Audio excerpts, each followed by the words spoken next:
Cultination, bonjour. Nous voici réunis pour une nouvelle vidéo dans laquelle nous parlerons d'extraterrestres et de la mission au cours de laquelle le célèbre astronaute Buzz Aldrin rencontre ce qu'il estime être un vaisseau extraterrestre. En effet, Buzz Aldrin est un astronaute connu pour sa mission sur la Lune. Une mission au cours de laquelle il semble voir des formes semblables à des extraterrestres. Il les affirmera et les infirmera dans des interviews. Découvrez avec nous ce qui en a réellement été. Toutes les sources utilisées sont disponibles en description et nous ne relayons que les informations car avec Cultination, on ne fait qu'apprendre et s'éduquer. Alors, prêt? C'est parti!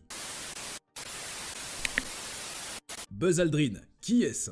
De son vrai nom Edwin Eugene Aldrin, Buzz Aldrin est l'un des deux premiers humains à marcher sur la Lune. Mais d'où tient-il ce prénom qui lui est devenu un prénom légal? Vous vous demandez sans doute. Eh bien pour faire court, Aldrin a deux sœurs Madeleine et Faye. Faye est en effet à l'origine de son nouveau patronyme. Le nom vient de la déformation du mot brother, frère, par sa sœur qui le prononçait brother, et qui donne en abréviation Buzz, qui lui reste collé et qui est le nom par lequel il est connu. Né le 20 janvier 1930 à Glen Ridge, dans le New Jersey aux États-Unis, il est successivement militaire, pilote d'essai, astronaute et ingénieur américain. Ses parents Edwin Eugene Aldrin, sœur, et Marion Aldrin étaient d'origine écossaise et suédoise. Son père est aviateur de l'armée pendant la Première Guerre mondiale et commandant adjoint de l'école de pilote d'essai de l'armée. Son père a entre autres été le repère de son orientation professionnelle, en général. Son parcours est honorifique. C'est d'ailleurs lui qui va l'inscrire à la Severn School, une école préparatoire à proximité d'Annapolis. C'était un souhait de son père qui voulait qu'il aille à l'Académie navale d'Annapolis.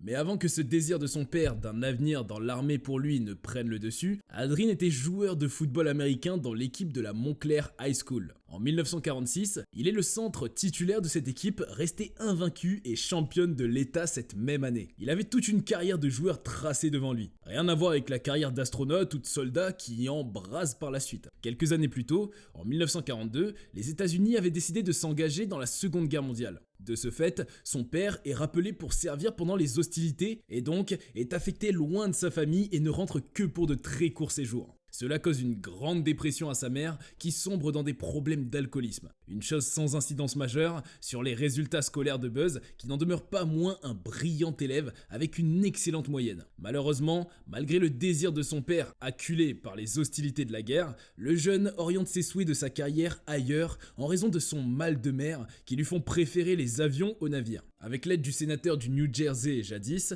Albert W. Hawks, il put modifier sa candidature pour l'Académie militaire de West Point dans l'État de New York. Il entre ainsi à West Point en 1947. Il réussit sa première année en terminant meilleur de sa promotion. Il intègre l'équipe d'athlétisme de l'Académie et effectue avec un groupe d'élèves un voyage au Japon et Philippines pour étudier les politiques du gouvernement militaire de Douglas MacArthur. Buzz est affecté à l'armée de l'air américaine après avoir obtenu un diplôme en génie mécanique, promotion de 1951 de l'Académie de West Point. Il devient ensuite pilote de chasseur à réaction pendant la guerre de Corée, une guerre qui commence au cours de son voyage. Aldrin effectue 66 missions de combat et 3 missions de sortie dans l'espace. Après avoir obtenu son doctorat en astronomie au MIT, Aldrin est choisi pour être membre du groupe d'astronautes 3, recruté par la National Aeronautics and Space Administration, plus communément connue sous le nom de la NASA. Notons que sa thèse de doctorat portait sur les techniques de rendez-vous orbitaux avec équipage, ce qui lui a valu le surnom de Docteur Rendez-vous. Sa toute première mission spatiale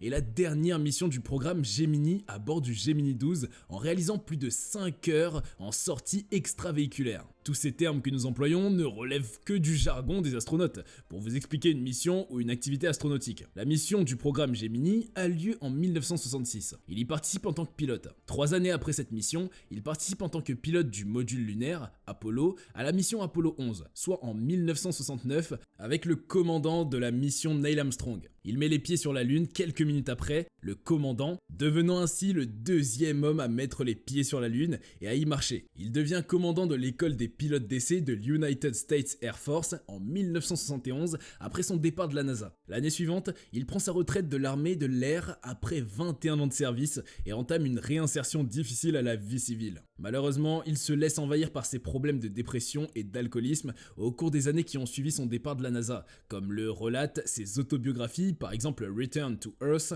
de 1973. Son action dans le développement de l'exploitation spatiale est marquée par le développement d'une trajectoire particulière pour un vaisseau spatial qui facilite le voyage vers la planète Mars et le rend plus économe en énergie. Il a reçu plusieurs distinctions, de nombreux honneurs, notamment la médaille présidentielle de la liberté en 1969. C'est le dernier encore vivant de la mission Apollo 11 depuis le décès de Neil Armstrong le 25 août 2012 et de Michael Collins le 28 avril 2021. La mission Apollo 11. La mission Apollo 11 est le tournant des révélations de Aldrin sur l'existence des extraterrestres. En effet, Apollo 11 est l'aboutissement d'une succession de missions qui permettent la mise au point de certaines techniques spatiales nécessaires. Cela suppose évidemment qu'il existe des précédents comme Apollo 1 ou 2 ou 3 et les autres. Le but de cette 11e mission d'Apollo était de remplir l'objectif fixé par le président John Kennedy en 1961, qui est de poser un équipage sur la Lune avant la fin de la décennie 1960. Apollo 11 est donc la mission du programme spatial américain Apollo au cours de laquelle les hommes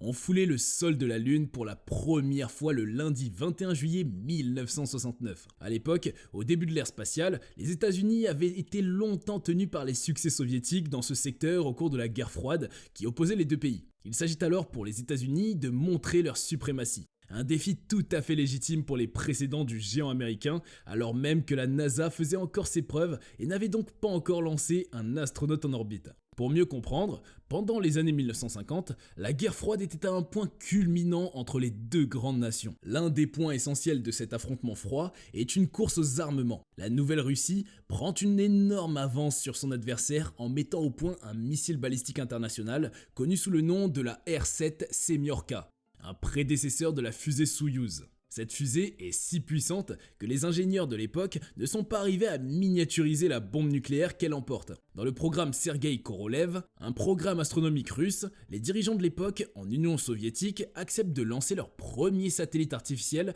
grâce au R-7 Semyorka. Ce qui sera fait en octobre 1957 et sera une surprise pour le public américain, et à partir de ce moment, ils considèrent ce fait comme une atteinte à la suprématie américaine. Toutefois, malgré cette frustration, le programme spatial américain rencontre quelques irrégularités qui ne laissent pas le programme porter ses fruits bien que cela soit ambitieux. C'est d'ailleurs l'une des raisons de la création de la NASA en juillet 1958. Malheureusement, comme dit précédemment, la NASA reste encore très embryonnaire. Les soviétiques prennent donc de l'avance au fil des années. Cependant, rapidement, et grâce à la mobilisation de plusieurs ressources, notamment humains et financiers, le programme spatial américain atteint son objectif longtemps soutenu. Entre autres, à son arrivée au pouvoir, l'ex-président américain John Kennedy est peu enclin à mettre à disposition des moyens nécessaires au programme spatial civil. Une chose qu'a d'ailleurs fait son prédécesseur. L'ex-président ne sera convaincu de l'importance de disposer d'un programme spatial ambitieux pour récupérer le prestige perdu que lorsque les soviétiques auront fait le lancement du premier homme dans l'espace. Un autre coup pour les Américains. Un autre fait important qui fait prendre conscience de la situation à l'ex-président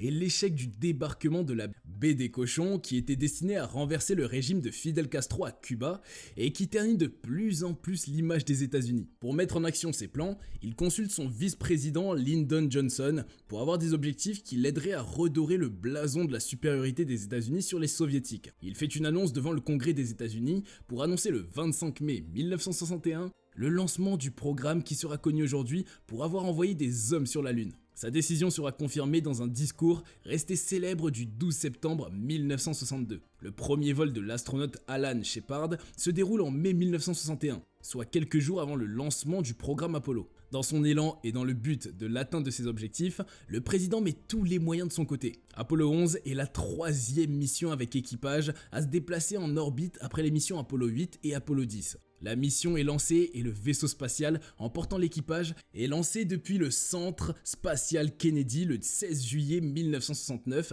par la fusée géante Saturn V développée spécialement pour ce projet. La suite, vous la connaissez sans doute. L'équipage est composé de Neil Armstrong, commandant de la mission et pilote du module lunaire, de Buzz Aldrin qui accompagne Neil Armstrong et enfin de Michael Collins, également pilote du module et dont on parle très peu parce qu'il est resté en orbite pendant que les deux autres foulaient le sol de la Lune. Leur séjour sur la Lune se passe comme suit.